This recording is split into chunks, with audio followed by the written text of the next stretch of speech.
So my name is Tom Kuipers, and I am honoring my uncle, Richard J. Wood. He was in the U.S. First Army and fought and was killed in World War II. So he was a private first class, and he fought in a anti-tank unit.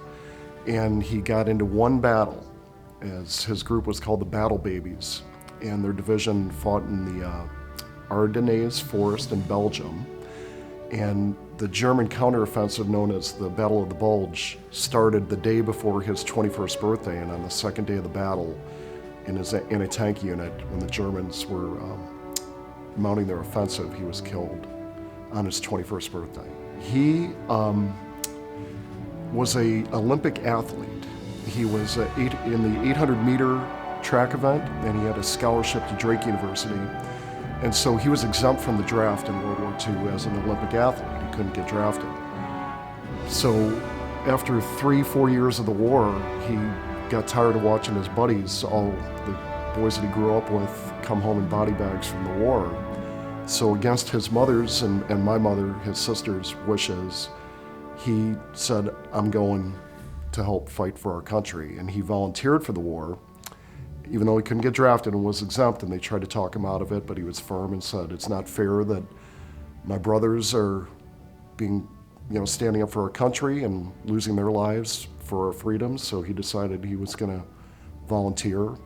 And like I said, the first battle that he got in, on the second day of the battle, on his 21st birthday, he was killed. But he was killed defending our country and standing up for our freedoms and our rights, and I'm very proud of him and wanted to honor him for doing that.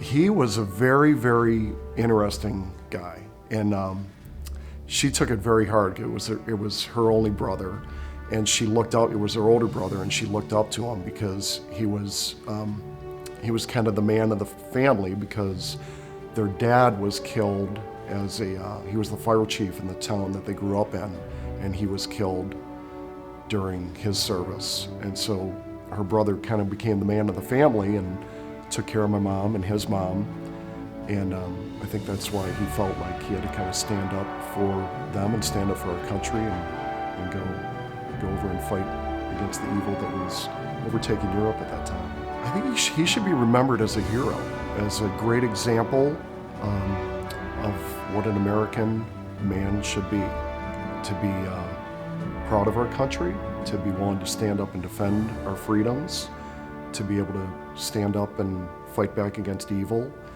and to be responsible for not only yourself, but for those around you, for your family and for your countrymen. And I think that's how he should be remembered.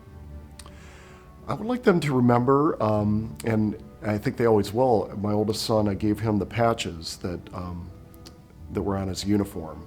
It was something that my mom gave to me to have, and I gave them to my boys to be able to have and keep always. And 20, 30 years from now, I'd like them to look at those patches and look at the pictures that we have of him and his flag that covered his coffin when he came home, and look at him and remember that this is how we are supposed to stand. This is what Americans should do, is stand up for our country, defend our freedoms, stand up for truth, and defend our freedoms against, to keep us a sovereign nation.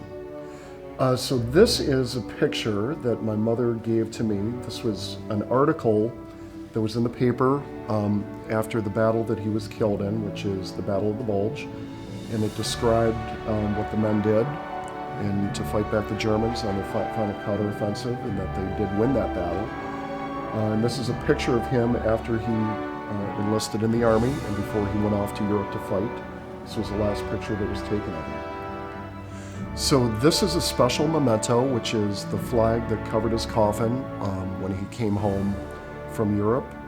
And the plaque on the bottom states his name, Richard J. Wood. He was a private first class in the U.S. Army, and his birthday was December 17th, 1923, and that he was killed on his 21st birthday, December 17th, 1944.